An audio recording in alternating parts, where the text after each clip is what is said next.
Hey girl, you're listening to the Bright Life Podcast, all about ways to stay inspired, chase your dreams, and find more gratitude in the highs and lows of the journey. I'm your host, Jessica Johnson. I run a content marketing agency and travel the world as a digital nomad, just a suitcase, my hubby, and a trusty laptop in tow. I'm a self-growth junkie, a believer in other big-hearted women, and I'm all about sharing tips, tricks, lessons learned, and encouragement so we can all live our biggest, brightest lives. You ready? Let's do this. Hi guys, I'm so excited to talk with you today about what to do when you have a big decision and you don't know what the answer is for you. Have you ever been in that situation? I know I have, where maybe you have your head telling you one thing and your heart is telling you something else. Or maybe there's so many good options that you're afraid to make the wrong one. Or maybe you just feel like you've been thinking about something for so long that you have so much mental chatter going that you don't even know how to decipher which option you want anymore. Like, I've definitely been there, and having gone through that several times in several different situations, I feel like I've gotten clear on a few questions and gut checks that really help me cut through all of that and find my way to the decision that feels right for me. And so in case you're facing any of that, I wanted to share them with you today. So that's what we'll be talking about: 3 questions or gut checks that you can use when making a decision and the choice feels unclear. All right? And so the first one I love, I use this all the time, and it is this: what would you do if you weren't afraid to fail? It's good, right? So the time that I remember using this question the most, and where it really hit home for me, was when I was about to move to New York City. I was around 25 years old. I was, new to the city. I was moving from all the way across the country, and I basically had set up this day of viewing apartments a few weeks before I actually moved, and my best friend was going to meet me there. We were going to have like a girls' day in the city, or so I thought. I thought it would be like a very charming, magical kind of day. And in reality, it was one of the wildest days I think either of us had ever experienced, where we were both coming from these smaller towns and had never really spent much time in the big city alone. And it really kind of just showed us what we were getting into and shook us up a little bit.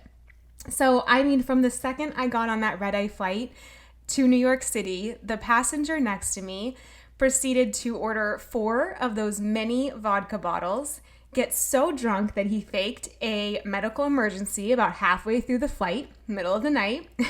So by the time I arrived in New York, I was already exhausted, right? Talking to him the whole night, navigating the pilot and the flight attendants having to call people over to, help him out, that kind of thing. Then once we got to the city, we had to navigate the subways where we were new to it. So instead of going to Brooklyn, we ended up in the Bronx in the middle of the night.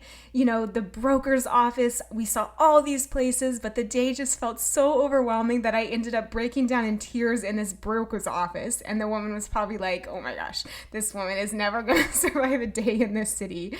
We got into a situation when we were trying to hail a cab where someone at the airport, tried to get us in their van. By the time we actually got in the cab, the driver ended up pulling over for something on the road. I can't even remember if he was trying to fight another driver or what, but thing after thing after thing this day was so crazy that I remember laying on the floor that night, because we were staying on the floor of someone's place while we looked for all these, future apartments. And I remember looking up at the ceiling while everyone was sleeping and just thinking to myself, can I really do this? What am I getting into? Can I survive in this city? Can I do this alone? Can I come back and live here alone without my best friend next to me navigating this crazy life and city with me?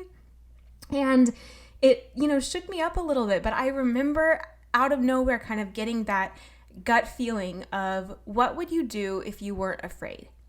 And instantly I knew that I would move to the city and I would embrace the craziness and I would trust myself to get through it and I would trust myself to learn and to navigate the subways and to become a New Yorker as best I could. And I would trust the adventure of all of it because I wanted it so much, even if it felt so overwhelming to me.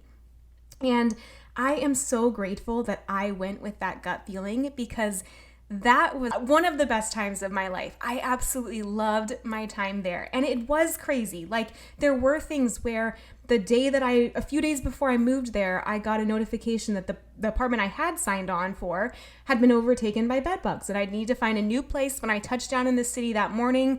So literally, when I landed in New York to live there, I did not have a place. I had to go that day and find a place to live in. And I mean, Hurricane Sandy happened when I was there. So many crazy adventures occurred there, but I went in with that headspace of what would you do if you weren't afraid? And I kind of let it take on that magic because of that. And so that's something that I've always gone back to, where if there's something you really want to do, but you aren't sure you can do it, you're doubting yourself, it feels too big, number one question is, what would you do if you weren't afraid? All right? And use that to guide your response. The second question that I ask myself, especially if my head is starting to get really revved up about a decision, is how does my body feel about this? And what I mean by that is, do I feel expansive or contracted when I think about the decision that I'm making? So, for example, there have been many times in my life where maybe it's a job decision, something like that, where something feels really good logically, but physically, when I think about it, I can feel like a pit in my stomach, or I can feel my body shrinking, or I can feel my body getting heavy. And to me, that is a really good sign that that's not the decision for me, that my body is contracting when it thinks about this thing. And then there's other times in my life where maybe something is, intimidating to me because it's expensive, or it's putting myself out there, or it's something I've never done before, but I can feel my body like rise when it thinks about it. Like, I feel expansive. I feel lighter. I feel bigger. I feel just the excitement of going towards this path where even if I don't know I can handle it yet, even if I don't know how I'm going to handle it, I can feel my body kind of rejoice when it thinks about it. And so for me, that is a huge one, because I have played the game before where I have listened to my intellect and my logic make a decision even when my body has told me otherwise, this is not right. And it has never, ever worked out well when I default to what my thoughts say if my body is in conflict with that. So whereas contrasting that, I've had decisions that logically, I just don't know how they're going to work. I don't know why, but I feel in my body I need to do something. And that always ends up being the right decision. So this is a little nuanced where it really takes getting familiar with how your body talks to you and what it says about decisions. But if you just find that your brain is going and going and going about something, what really works for me, and I encourage you to try, is just getting still and feeling each decision from the perspective of how your body reacts to it. So when you think about the decision and operating one way, how does that feel to you? Just if you live in that for a few seconds, what does it feel like? Contrast that with if you go and you imagine yourself making the other decision, how does that feel in your body? Do you feel expansive or do you feel contracted? You can sit with it for 24 hours too. Like, just go for 24 hours and operate as if you've made the decision one way and see how your body reacts to that over those 24 hours. Like, do you feel like you've done something wrong? Do you feel like, man, that just isn't right?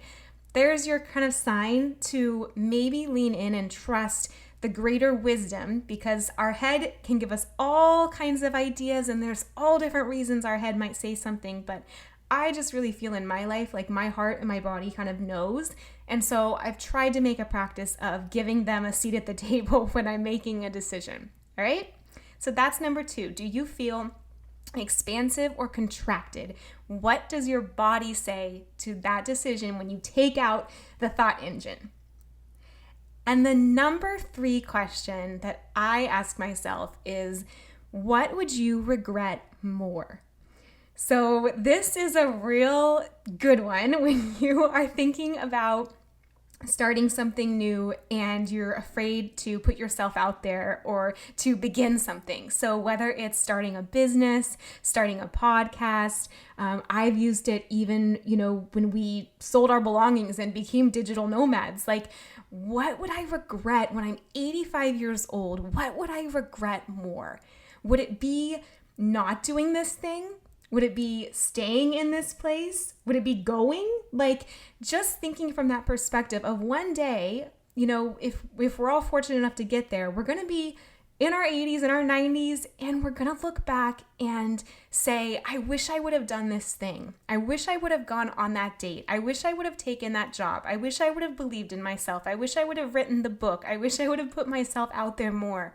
So to me, that's a really haunting and motivating question where I really design my life around, I don't want that feeling of wondering and of regret. And so when I feel like I'm playing a little bit smaller, I'm getting nervous or I'm holding back, that is one that becomes really powerful for me of what am I going to regret in this scenario?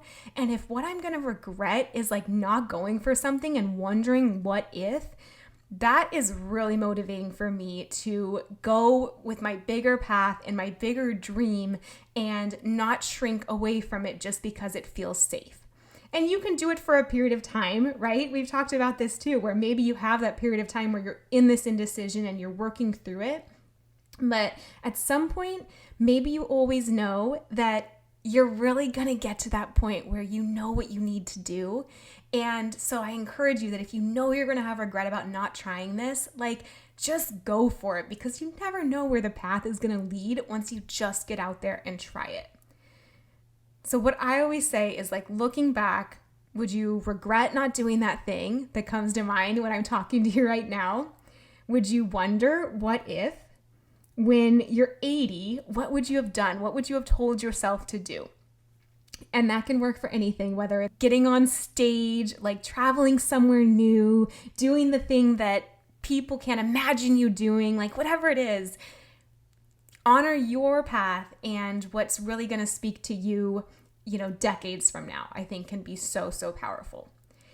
All right, so I hope for anyone out there who has a decision on their heart that is just what do I do here? I'm going around and around in circles. That's such a hard place to be in. I've been there.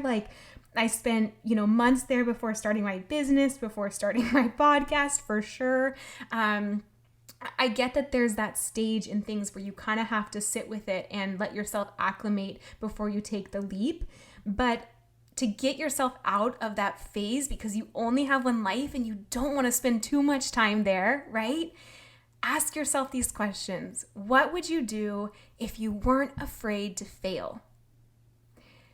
When you think about your decision, which option makes you feel expansive? Which one makes you feel contracted?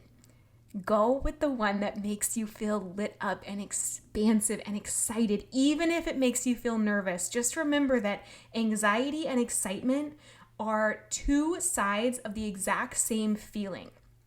It's kind of like that roller coaster thing, right? Where before you on a roller coaster, you're excited and you're anxious, and you can either scream all the way down in anxiety or you can scream all the way in excitement.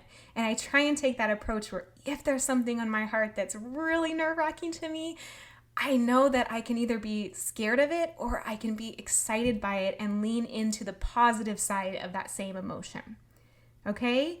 And then the final one is, what would you regret not doing 50 or 60 or 70 years from now? What would you look back and just tell your younger self to do or to go for or to not do?